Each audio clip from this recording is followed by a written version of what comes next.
Hello అందరికీ మీకోసం ఓ కథ. మంచి నిద్ర. ఇంతలో ఏదో అలికిడి. హఠాత్తుగా మేల్కొన్నాను. కళ్ళు చిట్లించి గోడ గడియారం వంక చూశాను. సమయం 12 దాటింది. నగరం అంతటా నిశ్శబ్దం రాజ్యం ఏలుతోంది. కిర్రుమని తలుపు తెరుచుకున్న చప్పుడు నాకు మళ్ళీ గుర్తొచ్చింది. అర్ధరాత్రి పూట తలుపు తెరిచిందెవరు? ఇంట్లో అమ్మ నేను తప్ప మగాళ్ళెవరూ లేరు. వాచ్మెన్ సెలవులో ఉన్నాడు. ఇంట్లో మగవాళ్ళెవరూ లేరని పసిగట్టి ఎవరైనా దొంగ లోపలికి దూరాడా? ఈ ఆలోచన రాగానే నా గుండె భయంతో దడదడా కొట్టుకుంది. అంతలోనే ధైర్యం కూడగొట్టుకుని మంచం దిగి మెల్లగా బెడ్రూమ్ తలుపు తెరిచి హాల్లోకి తొంగి చూశాను. ఎవరూ కనబడలేదు. హాల్లోంచి అమ్మ గదిలోకి వెళ్ళాను. మంచం పైన అమ్మ కనిపించలేదు. బాత్రూంలో కూడా లేదు. ఇల్లంతా వెతికినా అమ్మ కనిపించలేదు. అప్పుడే మెయిన్ డోర్ బోల్ట్ తీసి ఉండడం కనిపించింది. అమ్మ బయటికి వెళ్ళిందా? ఈ సమయంలో ఆమెకు బయట ఏం పని? నాకేమీ అర్థం కాలేదు.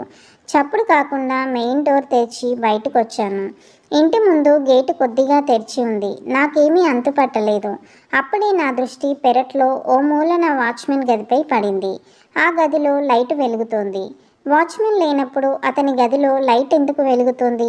విషయం ఏమిటో తెలుసుకుందామని పిల్లిలా నడుస్తూ ఆ గది దగ్గరికి చేరుకున్నాను. గదిలోంచి గుసగుసలు వినిపించాయి. చెవులు రిక్కించి విన్నాను. అందులో ఓ గొంతు అమ్మది, మరో గొంతు ఎవరో పురుషుడిది. నాకు ఆశ్చర్యమేసింది. గది గోడకున్న చిన్న కిటికీలోంచి రహస్యంగా లోపలికి చూశాను. ఆశ్చర్యంతో నా కళ్ళు విచ్చుకున్నాయి. లోపల అమ్మ పక్కన ఓ అపరిచిత వ్యక్తి కూర్చుని ఉన్నాడు. అతనికి అమ్మ వయసే ఉంటుంది. ఇద్దరు చేతిలో చెయ్యేసి ఆత్మీయంగా మాట్లాడుకుంటున్నారు. అమ్మ అతని భుజంపై తలవాల్చి తన్మయంగా కళ్ళు మూసుకుంటే అతను ప్రేమగా ఆమె తలని నిమురుతున్నాడు. లక్ష్మి, నిన్ను చూడకపోతే క్షణమొక యుగంలా గడుస్తుంది. అందుకే ఈ టైంలో వచ్చాను అన్నాడతను. నా పరిస్థితి అలాగే ఉంది గోపాల్. కానీ మనం ఇలా కలుసుకోవడం మంచిది కాదు. నా కూతురు కవిత ఇంట్లోనే ఉంది. ఈ స్థితిలో తను మనల్ని చూస్తే నా గురించి ఏమనుకుంటుంది? కొద్ది రోజుల్లో ఆమె తన భర్త ఊరికి వెళ్ళిపోతుంది. అంతవరకు ఓపిక పట్టు అంది అమ్మ. అమ్మ మాటలు విని నివ్వరబోయాను. నా కాళ్ళ కింద భూమి కదిలినట్టు అనిపించింది. అమ్మ ఇలాంటి పాడు పనులు చేస్తుందని నేను కలలో కూడా ఊహించలేదు. వెంటనే లోపలికెళ్ళి వారిద్దరినీ చెడామడా తిట్టాలనిపించింది. కానీ బలవంతంగా నన్ను నేను నిగ్రహించుకొని అక్కడి నుంచి కదిలాను. నా గదికి చేరుకుని ఉక్రోషంతో నన్ను నేను పారేసుకున్నట్టు మంచంపై పడ్డాను. అమ్మ మీద కోపంతో నాకు ఏడుపు ముంచుకొచ్చింది. నా చిన్నప్పుడే పోయిన నాన్న ముఖం కళ్ళ ముందు కదలాడింది. అమ్మ వయసు ఇప్పుడు 60 ఏళ్ళు దాటింది. అమ్మా నాన్నలకు నేను ఏకైక సంతానం. నాకు 10 ఏళ్ల వయసు ఉన్నప్పుడే నాన్న హఠాత్తుగా గుండెపోటు వల్ల చనిపోయాడు. అప్పటినుంచి అమ్మే నన్ను పెంచి పెద్ద చేసింది. ఓ ప్రైవేట్ స్కూల్లో టీచర్గా పనిచేస్తూ, ఇంట్లో ట్యూషన్లు చెప్తూ, తీరిక వేళల్లో కుట్టు పని, ఎంబ్రాయిడరీ పనులు చేస్తూ నన్ను బీటెక్ వరకు చదివించింది. చిన్న వయసులోనే భర్త పోయినా ఎన్నడూ తప్పుడు పనులు చేయలేదు. పైగా నేను నా క్లాస్మేట్ సంతోష్ని ప్రేమించిన విషయం తెలిసినా నన్ను కోప్పడలేదు. వెంటనే సంతోష్ తల్లిదండ్రులతో మాట్లాడి మా పెళ్లి జరిపించింది. పెళ్లి తర్వాత సంతోష్కి ఢిల్లీలో ఉద్యోగం వస్తే ఇద్దరం ఢిల్లీకి వెళ్ళిపోయాం. ప్రతి పండగకి హైదరాబాద్ వచ్చి కొద్ది రోజులు అమ్మ దగ్గర ఉండేవాళ్ళం. మమ్మల్ని చూసి అమ్మ ఎంతో ఆనందించేది. ఈసారి సంక్రాంతికి సంతోష్కి సెలవు దొరకలేదు. నేనొక్కదాన్నే వచ్చాను. కానీ ఈసారి అమ్మ నన్ను చూసి మునుపటిలా సంతోషించలేదు.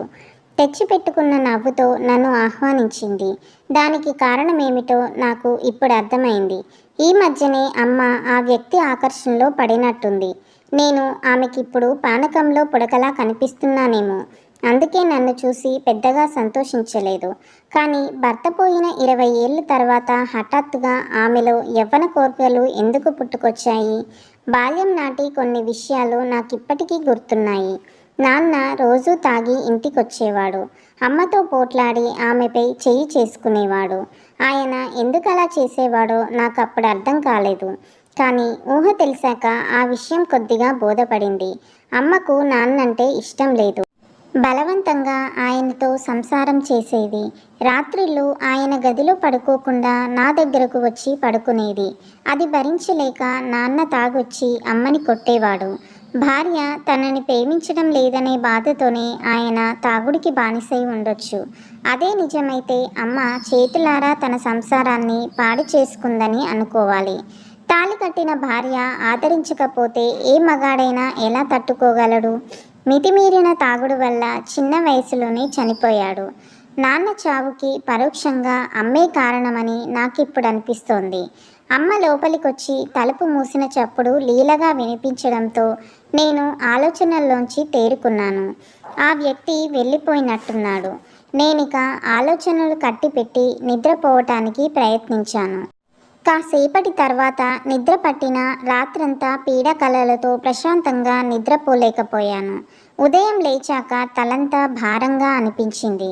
మరొకరితో పంచుకుంటే తప్ప నాలోని ఆ బాధ, ఆ భారం తగ్గవేమో అనిపించింది. మొదట అమ్మనే నిలదీయాలనిపించింది. కానీ ఆమెతో మాట్లాడడానికి నోరు పెగల్లేదు. తర్వాత మా ఆయనకి ఫోన్ చేసి అమ్మ నిర్వాకం చెప్పాలనిపించింది. కానీ అలా చేస్తే ఆయన దృష్టిలో నేను చులకనైపోతానని భయం వేసింది. ఇక నాకున్న ఒకే ఒక స్నేహితురాలు హేమలత కూకట్పల్లిలో ఉంటుంది. నా బాధని ఆమెకే చెప్పుకోవాలనిపించింది. అయిష్టంగానే టిఫిన్ ముగించి హేమలత ఇంటికి వెళ్ళొస్తానని అమ్మకి చెప్పి ఇంట్లోంచి బయటపడ్డాను. ఆటో ఎక్కి స్నేహితురాలి ఇంటికి చేరుకున్నాను. ఫోన్ చేయకుండా వచ్చిన నన్ను చూసి హేమలత ఆశ్చర్యపోయింది. నేను దిగులుగా ఉండడం చూసి నన్ను ఏకాంతంలోకి పిలుచుకెళ్ళి విషయం ఏమిటని ఆరా తీసింది. రాత్రి నేను చూసిందంతా ఆమెకి చెప్పేశాను. హేమలత నా వైపు నమ్మలేనట్టు చూసింది. కవిత, మీ అమ్మ గురించి నాకు బాగా తెలుసు. ఆవిడ నిప్పు లాంటిది. పరాయి మగాళ్ళ వైపు కన్నెత్తి చూడదు. ఆమె ఇలా చేసిందంటే నేను నమ్మలేకపోతున్నాను అంది. ఇంకెవరైనా ఈ విషయం చెబితే నేను కూడా నమ్మేదాన్ని కాను. కానీ జరిగిందంతా నేను కళ్ళారా చూశాను. అమ్మ ఆ వ్యక్తితో ఎంత చనువుగా ఉందంటే నాన్న బతికున్నప్పుడు ఆయనతో కూడా అంత చనువుగా ఉండడం నేను చూడలేదు. నేను ఛాందసవాదిని కాను. భర్త పోయిన స్త్రీ కోరికల్ని చంపుకొని బతకాలని నేను చెప్పటం లేదు. కానీ మనిషికి నైతిక విలువలు, కుటుంబ గౌరవం కూడా ముఖ్యం కదా. నాన్న పోయినప్పుడే అమ్మ మరో పెళ్లి చేసుకోకుండా కాలం గడిపింది. ఇప్పుడు ఈ ముసలితనంలో ఎందుకు ఇలాంటి పాడు పనులు చేస్తుందో నాకు అర్థం కావడం లేదు ఉక్రోషంగా అన్నాను. నా ఆవేశం చూసి హేమలత నా దగ్గరకొచ్చి నా భుజంపై చెయ్యేసింది. చూడు కవిత, మీ అమ్మ చిన్నపిల్ల కాదు. ఆవిడ అనుభవం అంత ఉండదు నీ వయసు. అందువల్ల నువ్వు తొందరపడి మీ అమ్మను నిలదీయకు. ఇలాంటి సున్నితమైన విషయాల్లో తల్లిని కన్న కూతురే మందలిస్తే ఆ తల్లి మనోభావాలు ఎలా ఉంటాయో చెప్పడం కష్టం. అవమాన భారంతో ఆమె ఏ అఘాయిత్యానికైనా పాల్పడవచ్చు. అందువల్ల కొద్ది రోజులు ఓపిక పట్టు. అయినా మీ అమ్మ క్షణికావేశంలో తప్పు చేసి బలహీన మనస్కురాలు కాదు. దీని వెనుక మర్మం ఏమిటో తెలిసే వరకు మీ అమ్మతో ఈ విషయం గురించి మాట్లాడకు అంది. స్నేహితురాలి మాటలకు నేను మౌనంగా తలూపాను. కానీ నా మనసులో అలజడి తగ్గలేదు. తర్వాత అమ్మ నుంచి ఫోన్ వచ్చింది, భోజనానికి రమ్మని. నాకు ఇంటికి వెళ్ళబుద్ధి కాలేదు. ఓ ఫంక్షన్కి వెళ్తున్నానని, భోజనానికి రాలేనని చెప్పి తప్పించుకున్నాను. తర్వాత హేమలత బలవంతం చేస్తే ఆమె ఇంట్లోనే 4 ముద్దలు తిని భోజనం అయిందనిపించాను. సాయంత్రం 4 గంటలకు స్నేహితురాలి వద్ద సెలవు తీసుకుని ఇంటికి బయలుదేరాను. ఆటో ఎక్కి త్వరగా ఇంటికి చేరుకోవడం ఇష్టం లేక కాలినడకన ఇంటి దారి పట్టాను. దారిలో నా ఆలోచనలన్నీ అమ్మ గురించి. అమ్మ ఎందుకలా పెడదారి పట్టింది? రేపు నాకు పిల్లలు పుడితే తను అమ్మమ్మ అవుతుంది. మనవల్ని చూసి ఆనందించాల్సిన ఈ పెద్ద వయసులో ఆమెలో యవ్వనపు కోర్కెలు ఎందుకు రగులుకున్నాయి? కుటుంబ ప్రతిష్ట మంట గలుస్తుందనే స్పృహ కూడా లేనంతగా ఆమెకు కోరికల మైకం కమ్మిందా? ఆమెకు జ్ఞానోదయం కలగాలంటే ఏం చేయాలి? ఇలాంటి ఆలోచనలతో నా తల వేడెక్కిపోయింది. పావుగంట నడిచాక దారిలో ఓ పబ్లిక్ పార్కు కనిపించింది. ఆ పార్కులోంచి అప్పుడే బయటకొచ్చిన ఓ వ్యక్తిని చూసి ఉలిక్కిపడ్డాను. అతన్ని చూడగానే గుర్తుపట్టాను. రాత్రి అమ్మ దగ్గరకు వచ్చిన వ్యక్తి అతనే. అతని రూపం నా మనోఫలకంపై బాగా ముద్రపడిపోయింది. అతను నన్ను చూడలేదు. తన మానాన తను ఫుట్పాత్పై నింపాదిగా నడుస్తూ వెళ్తున్నాడు. నా ప్రమేయం లేకుండానే నేనతన్ని అనుసరించసాగాను. కాసేపు నడిచాక అతను ఓ కాలనీలోకి ప్రవేశించాడు. అక్కడ ఓ ఇంటి దగ్గర ఆగాడు. ఇంటి పక్కన ఉన్న మెట్లెక్కి మేడపైకి వెళ్ళిపోయాడు. నేను తటపటాయిస్తూ కాసేపు అక్కడే నిలబడిపోయాను. తర్వాత ధైర్యం చేసి మెట్లెక్కి పైకి చేరుకున్నాను. చుట్టూ అల్లుకున్న మల్లె తీగలు, పూల కుండీలతో అందంగా ఉన్న బాల్కనీ దాటి తలుపు దగ్గరికి చేరుకున్నాను. సంకోచిస్తూ లోపలికి తొంగి చూశాను. హాల్లో ఎవరూ లేరు. వంటింట్లోంచి టీ ఉడుకుతున్న సూచనగా కమ్మటి వాసన వస్తోంది. ఆ వ్యక్తి కిచెన్లో ఉన్నాడని నాకు అర్థమైంది. నా అడుగుల చప్పుడు విని వంటింట్లోంచి ఎవరు అని అడిగాడు ఆయన. నేను అంటూ ఆగిపోయాను. ఆ తర్వాత ఏం చెప్పాలో తోచలేదు.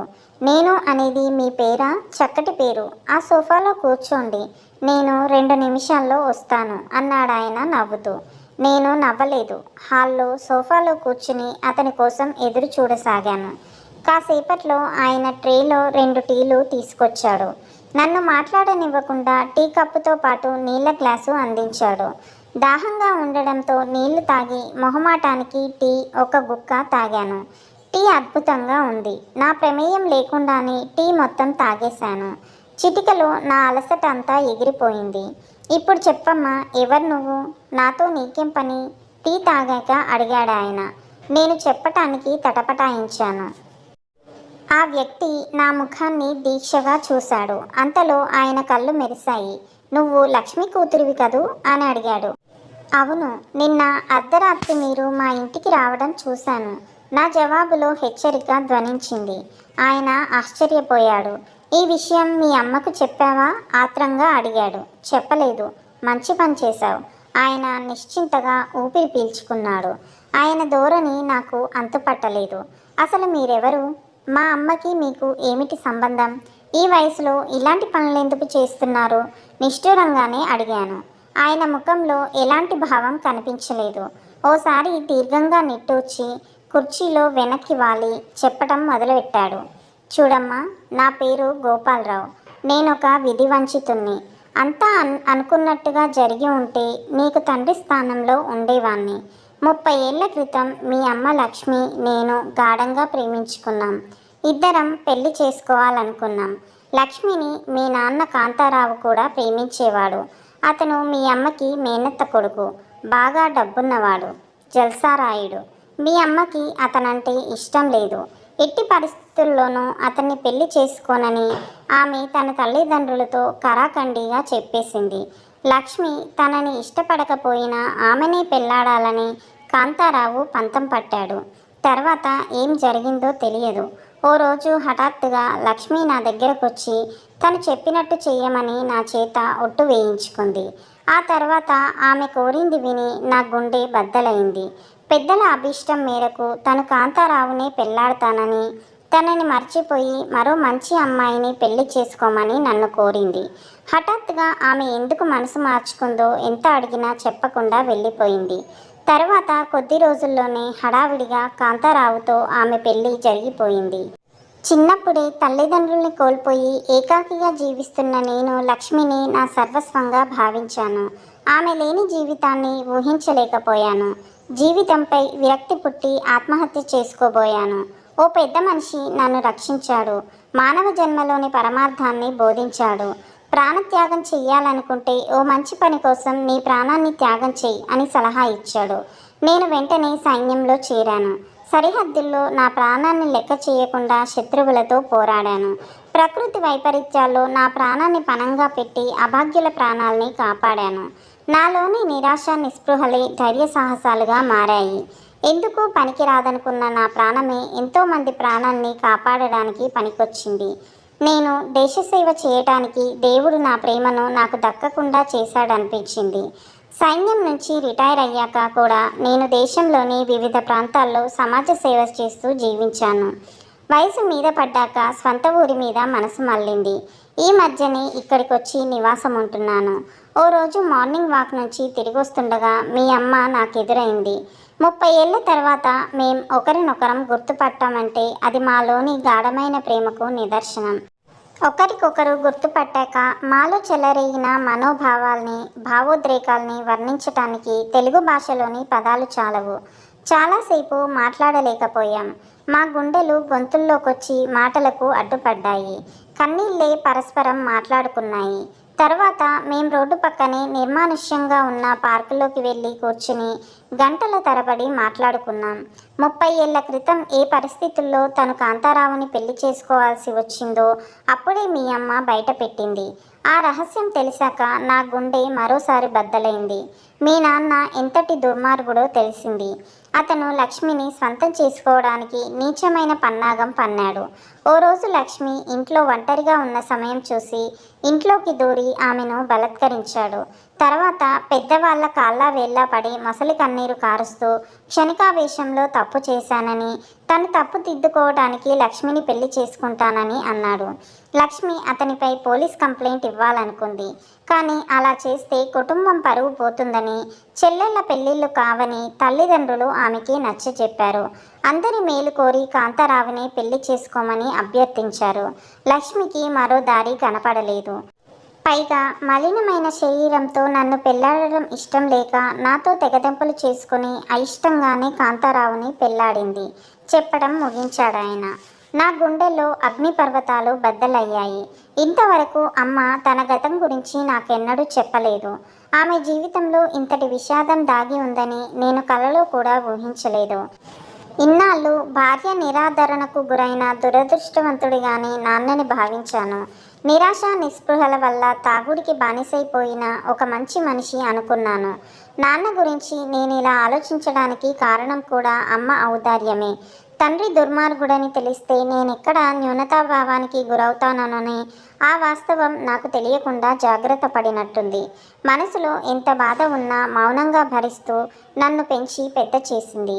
ఇప్పుడు వాస్తవం తెలియడంతో నా దృష్టిలో అమ్మ వ్యక్తిత్వం హఠాత్తుగా హిమాలయాలంత ఎత్తుకు పెరిగిపోయింది.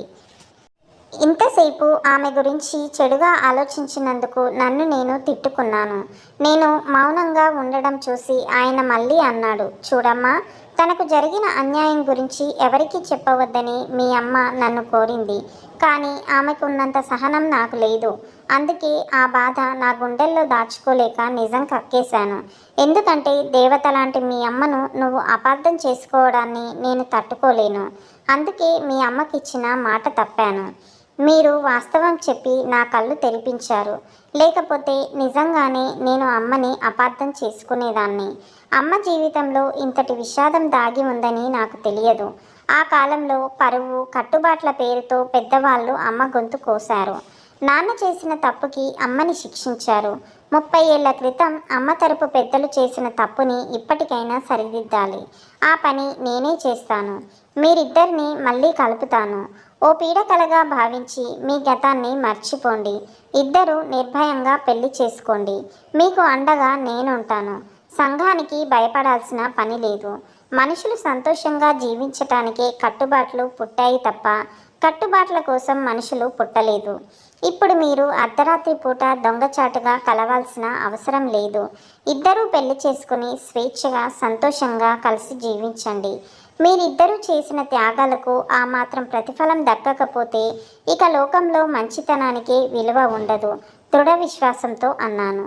నా మాటలు విని ఆయన ముఖం సంతోషంతో వికసించింది. నువ్వు అచ్చం మీ అమ్మ పోలికే. నీ అమ్మలాగే నీది కూడా పెద్ద మనసమ్మ అన్నాడు ఆనందంగా. మీరేమీ అనుకోకపోతే నాదొక చిన్న కోరిక. తండ్రి అనిపించుకోవటానికి రక్త సంబంధమే ఉండనక్కర్లేదు. రక్తబంధం కన్నా మానవతా బంధమే గొప్పది. నేను మీ కడుపున పుట్టకపోయినా మీరే నా తండ్రి అనిపిస్తోంది. మిమ్మల్ని నాన్న అని పిలవాలనిపిస్తోంది. పిలవమంటారా? గద్గద స్వరంతో అడిగాను. నా మాటలు విని ఆయన కళ్ళలోంచి జలజల కన్నీళ్లు కారాయి. అంతకన్నా భాగ్యం నాకు ఇంకేముందమ్మా అంటూ నా చేతులు పట్టుకొని చిన్న పిల్లాడిలా విలపించాడు. ఊరుకో నాన్న, ఇక నీకు అమ్మకు కష్టాలుండవు. ఇన్నాళ్ళు మీరు కోల్పోయిన జీవితాన్ని దేవుడు మీకు తిరిగిచ్చాడు. ప్రేమకు వయసు అడ్డంకి కాదు. గడిచిపోయిన కాలం మళ్ళీ వెనక్కి వస్తుంది. మీకోసం వసంతం తిరిగి వస్తుంది. ఆయన భుజం పట్టుకొని ధైర్యం చెబుతూ ఉద్వేగంగా పలికాను. ఈ కథ నచ్చితే లైక్ చేయండి, మీ ఫ్రెండ్స్ అండ్ రిలేటివ్స్కి షేర్ చేయండి. ఫస్ట్ టైం మన ఛానల్ చూస్తున్నట్లయితే సబ్స్క్రైబ్ చేసుకోండి. Thank you for listening.